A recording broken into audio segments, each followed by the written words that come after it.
we're moving at the moment because we're next to a cliff and our bus barely fits on the road. Can we just get off then? Unload.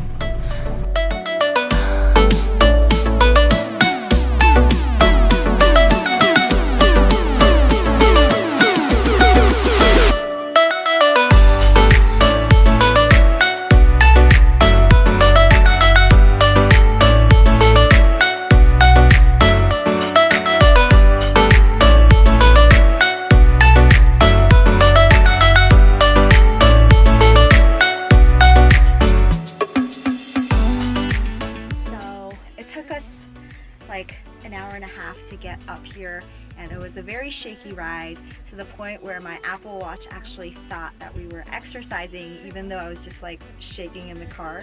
But I'm so glad we made it up. It is absolutely gorgeous, like unbelievable. I finally know why Blue Mountain Coffee is so expensive.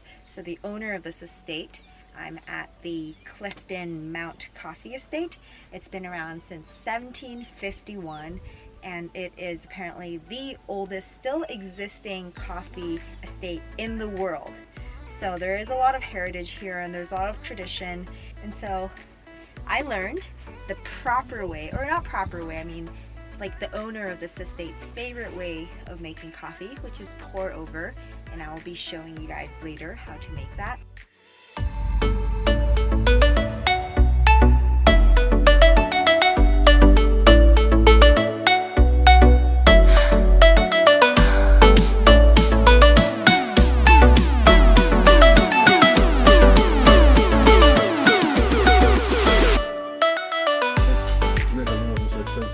What makes it so special? Why do you have to pay $5 for a cup of coffee? I think you got a good feel today of how difficult it can be to grow something special. This is it's not a difficult place to get to. It's only an hour from Kingston, to be fair, but it's very difficult to grow a product on this type of terrain. Whole range now of coffee shops ballooning. I know what we call third wave coffee shops. Third wave only serves high-end specialty coffees, what we call exotic coffees. And so the question is, what makes one coffee more exotic than another? So it has to be grown in a location that is going to bring out flavors in that are going to be completely different from anywhere else. And you would have heard of coffees like Panama Geisha, or Costa Rica Terrazoo, or Ethiopian Harar. A lot of these coffees are grown in locations that bring out flavors that are unique to those locations. So you have different types of coffee. So by law, apparently all the Blue Mountain coffee is made from a coffee fruit or bean called the Arabica typical. So it is, I guess, verified by the General Coffee Association here, and everything has to be processed and approved before it is sold to the world as Blue Mountain Coffee, which is why the quality of Blue Mountain Coffee is so high. There are around 6,000 different coffee farmers around Blue Mountain, some of them small individual farmers who sell them to the bigger estates, but this is one of the bigger ones. I mean, it is the oldest one, so I'm so grateful that I can be here and learn the art and beauty of coffee. I did not know this previously, but coffee apparently has 3 times the flavor profile of wine. So it's pretty, you know, I guess it's lucky for us that coffee is cheaper than wine. I guess because, you know, like marketing and all that too.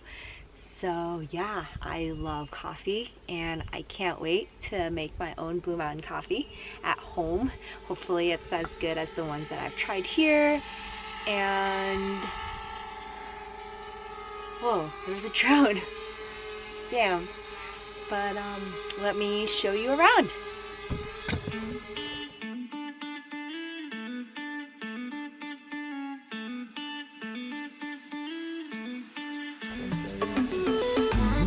So these fruit are about 4 months away from being fully ripe.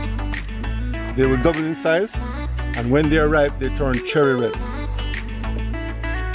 So you're all welcome to come back in 3 to 4 months' time to reap the coffee here.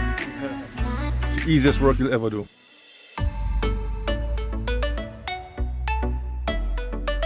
The good coffee sinks and the bad coffee floats. So now he's going to show us the best way to make coffee. Alright folks,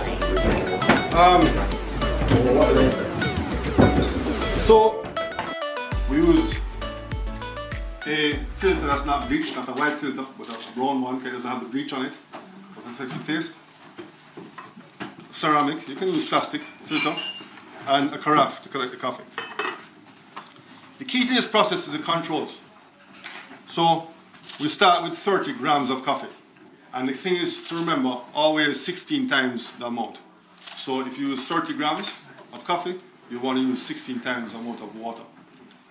Does that make sense? Yes. So if you always use this conversion of 16, you'll be fine. What I like to do first is I wet the filter.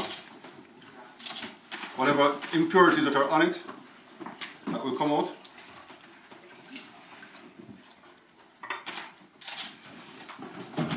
And I also like to heat.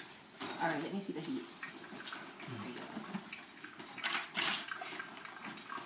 Yeah, there's no more for those.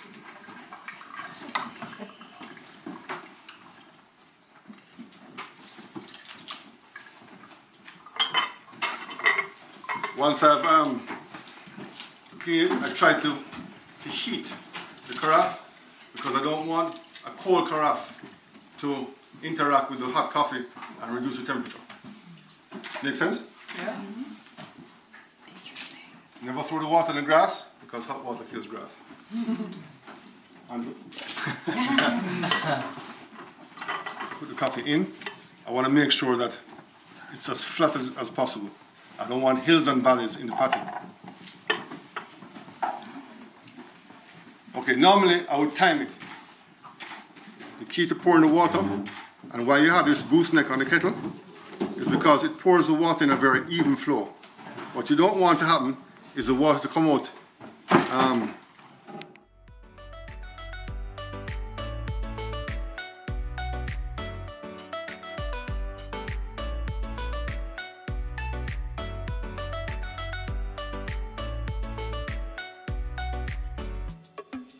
I can stay here for